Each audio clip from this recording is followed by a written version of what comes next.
যে আর্থিক জায়গা নিয়ে কথা বলা হচ্ছে, আমরা বাংলাদেশে রাজনৈতিক সংস্কৃতিতে আমরা চাই এই পরিবর্তনটা আসুক, যে কারা আর্থিকভাবে সহায়তা করা হচ্ছে, কোন খাতে সেটা ব্যয় হচ্ছে, এই সংস্কৃতিটা রাজনৈতিক দলগুলোর মধ্যে আসুক, এই সংস্কারটাও আসুক রাজনৈতিক দলগুলোর ভিতরে। আমাদের জায়গা থেকে আমরা এটা দাবি করছি। এককভাবে এই সংস্কৃতি কিন্তু আমাদের পক্ষে দেওয়া করা সম্ভব না।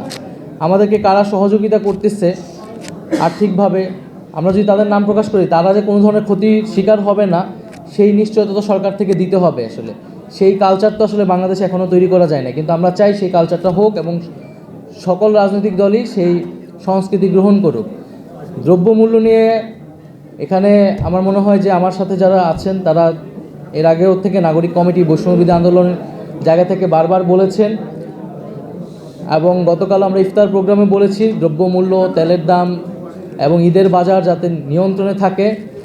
আমরা যেসব অলিগার্ক ছিল বাংলাদেশে, যারা দুর্নীতিবাজ, লুটেরা, ব্যবসায়িক শ্রেণী ছিল, আমরা কখনোই তাদেরকে সমর্থন করি না, করব না।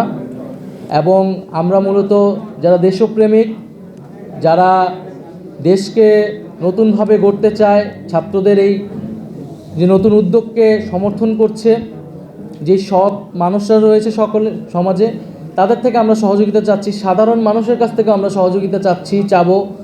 আমরা রিকশাওয়ালা থেকে শুরু করে সমাজের সকল শ্রেণী পেশার মানুষের কাছে যাব আর্থিক সহায়তার জন্য, কারণ আমরা মনে করি এটা জনগণের দল এনসিপি, এবং জনগণের অর্থতেই এটি আসলে পরিচালিত হবে। এবং আমাদের একটা ফিনান্সিয়াল পলিসি টিম গঠন হয়েছে, তারা আমাদের যে ডায়াসপোরা টিম আছে, আরও দেশেরও বিভিন্ন অর্থনীতিবিদ, তাদের সাথে আমরা কথা বলছি একটা পলিটিক্যাল ফিনান্সিয়াল পলিসি ডেভেলপ করার জন্য, এবং সেই অনুযায়ী একটা রাজনৈতিক দল, নতুন একটা দল যাতে পরিচালিত হতে পারে, সেটা হয়তো আপনাদের সামনে আমরা পরবর্তীতে উপস্থাপন করব।